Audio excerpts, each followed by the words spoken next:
Imagine it's the year 1880. You look at a map of Africa, and you see a continent of diverse kingdoms, empires, and communities. European control is limited, clinging mostly to the coastlines. Now, fast forward just 34 years to 1914. The map has completely transformed. Almost the entire continent, a staggering 90%, is painted in the colors of European powers: British pink, French blue, Belgian purple, German brown. This rapid, aggressive takeover is known as the Scramble for Africa, and at its heart lies a single, pivotal event: the Berlin Conference. How did this happen so quickly? How did a handful of European nations carve up an entire continent without a single African representative present? Today, we are diving into the story of the Berlin Conference of 1884, an event that drew the lines on Africa's map and set in motion a century of consequences that are still felt today.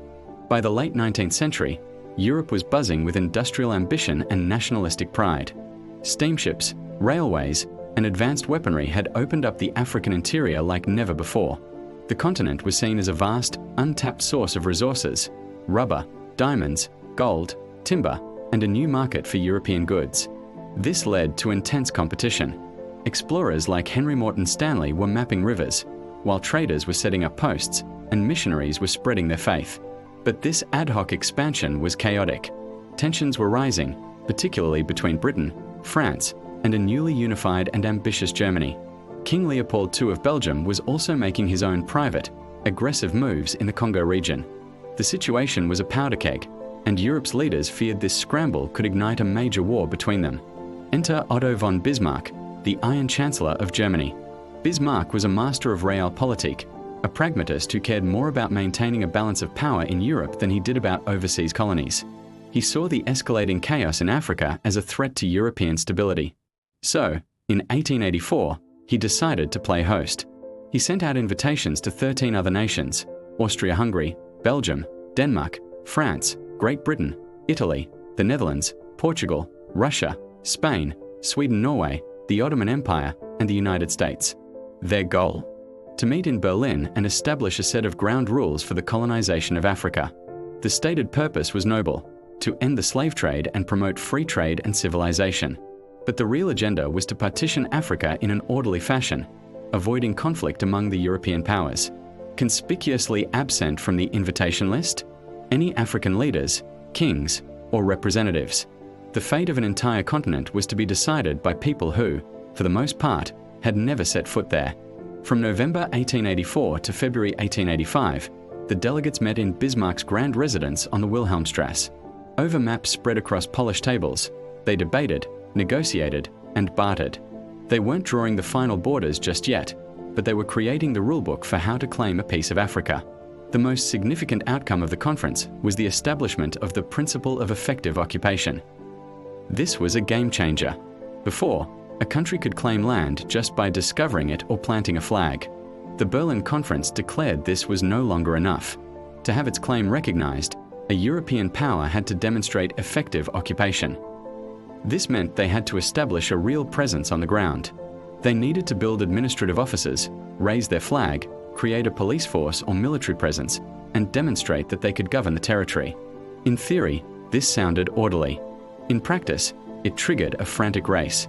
The conference essentially fired a starting pistol, and European powers scrambled to send officials, soldiers, and administrators into the African interior to solidify their claims before a rival could. It legitimized a land grab on an unprecedented scale. Suddenly, treaties signed with local chiefs, often under duress or through deception, became crucial legal documents to prove control. The idea was to prevent a European war, and in that, it largely succeeded. But it did so by sanctioning the wholesale colonization of another continent. The conference also declared that the major rivers of Africa, the Niger and the Congo, were to be free for shipping and trade for all nations. This was meant to ensure no single power could monopolize the continent's major commercial arteries. This brings us to one of the most infamous parts of the story: the Congo Basin. The vast territory at the heart of Africa, an area 76 times the size of Belgium, became a central point of negotiation. King Leopold II of Belgium had been cleverly maneuvering for years.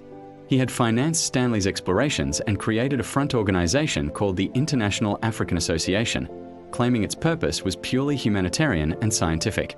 At the Berlin Conference, through brilliant diplomacy and backroom deals, he convinced the other powers to recognize his control over this massive area. They weren't handing it to Belgium, but to Leopold himself as his own personal property. It was named the Congo Free State.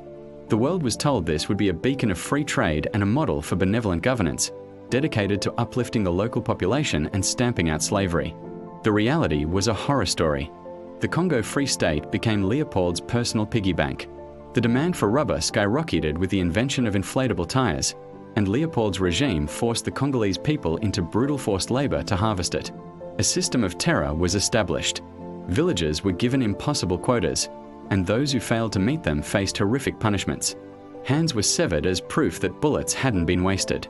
The population was decimated, with estimates suggesting that millions died from murder, starvation, and disease. The Congo Free State, born from the humanitarian principles of the Berlin Conference, became a symbol of the worst atrocities of the colonial era. The Berlin Conference didn't draw the final map of Africa, but it laid the foundation for it. Over the next 2 decades, European powers used the principle of effective occupation to justify their conquests. They sent out expeditions to sign treaties and establish outposts, often playing one African community against another. The new borders were drawn in European capitals, with little to no regard for the people who lived there. Straight lines were drawn across the landscape with rulers on a map, cutting through ethnic groups, separating communities, and forcing rival kingdoms into the same colonial entity. The Ndebele and Shona were forced together in Rhodesia. The complex societies of the Yoruba and Igbo were lumped into Nigeria. The Somali people were split between British, Italian, and French territories.